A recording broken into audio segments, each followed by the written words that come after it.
Class 11 Bangla বিষয়ের second semester পরীক্ষার জন্য কবি জয় গোস্বামী রচিত নুন কবিতার বিষয় সংক্ষেপ প্রশ্নটি খুবই গুরুত্বপূর্ণ। তোমাদের কথা মাথায় রেখে খুব সহজ করে লিখিয়ে দিলাম।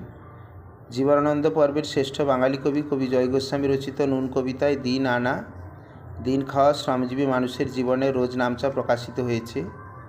কবি প্রজন্ম ধরে চলতে থাকা শ্রমজীবী মানুষের বৃত্তান্তকে অত্যন্ত পটুতায় প্রদর্শন করেছেন। অল্প চাহিদাতেই খুশি থাকা এই মানুষেরা নিজেদের অপ্রাপ্তির জন্য দুঃখ করে না, সেটাকেই মেনে নিয়ে স্বাভাবিকভাবে অন্ন বস্ত্রে খুশি থাকে। সাংসারিক দৈন্যদশায় এরা অতিষ্ঠ হয়ে পড়ে, দুঃখ ভুলতে গাঁজায় টান দেয় তারা।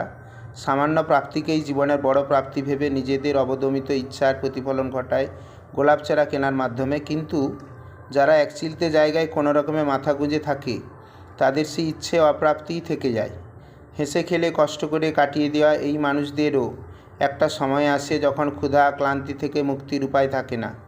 দুপুর রাতে বাড়ি ফিরে ঠান্ডা ভাতে লবণের সামান্য চাহিদা না পূরণ হওয়ায় সামাজিক ব্যবস্থাকে অগ্রাহ্য করে সারা পাড়া মাথায় তোলে। ধনতান্ত্রিক টেরিকাটা শাসক শ্রেণীর সামনে নিজেদের চাহিদার দাবি জানায় আমাদের শুকনো ভাতে লবণের ব্যবস্থা হোক। আশা করি উত্তরটা তোমাদের খুব ভালো লাগবে, তোমরা মুখস্থ করে নেবে। সেই সঙ্গে তোমাদের জানিয়ে রাখি, এরকম সুন্দর সুন্দর ভিডিও পেতে অবশ্যই চ্যানেলটিকে লাইক এবং সাবস্ক্রাইব করে রাখবে।